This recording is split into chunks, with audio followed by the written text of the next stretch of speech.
10 নম্বর প্রশ্ন বলছেন, আসসালামু আলাইকুম শেখ ওয়ালাইকুম সালাম রহমতুল্লাহ। আমরা কেউ জানি না যে আমাদের মৃত্যু কবে হবে, তবে হাদিসে আছে কোনো ব্যক্তি যদি জুমার দিনে বা রাতে মারা যায় তাহলে তার কবর আযাব হবে না। তাহলে আমি যদি আল্লাহর কাছে প্রার্থনা করি, আল্লাহ তুমি আমার কাছে যেদিন আমার মালাকুল মউত পাঠাইবা সেই দিনটা যেন জুমার দিন হয়, এইভাবে কি দোয়া করলে গুনাহগার হব কি না? দোয়া করা তো জায়েজ, কোনো অসুবিধা নেই। যে কোনো দিনে মরতে চান, যে কোনো জায়গায় মরতে চান, জায়েজ রয়েছে। ওমর রাদিয়াল্লাহু তাআলা দোয়া করেছেন, আল্লাহুম্মা রযুকনি শাহাদাতান ফি সাবিলিক ওয়ারযুকনি মাউতান ফি বালাদি রাসূলিক।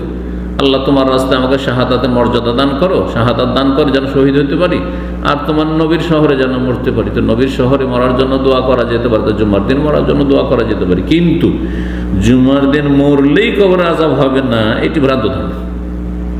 তার সাথে শর্ত, আপনার ফরজ ওয়াজিব ঠিক আছে কিনা, তাওহীদ ঠিক আছে কিনা, কাবিরা গুনাহ থেকে বড় বড় বিদআত থেকে বেঁচে আছেন কিনা, তারপর হারাম নাজায়েজ থেকে বেঁচে আছেন কিনা, তওবা করে আল্লাহর সামনে হাজির হয়েছেন কিনা। হ্যাঁ, গীবত করে, চুরি করে, বেঈমানি করে, সুদ খেয়ে, ঘুষ খেয়ে, আর ফজর ছেড়ে, আর বিভিন্ন কাবিরা গুনাহ করার পর আল্লাহর সামনে হাজির হবেন জুমার দিন, আর বলে কবর আযাব হবে না। কি বলে কবর আযাব হবে?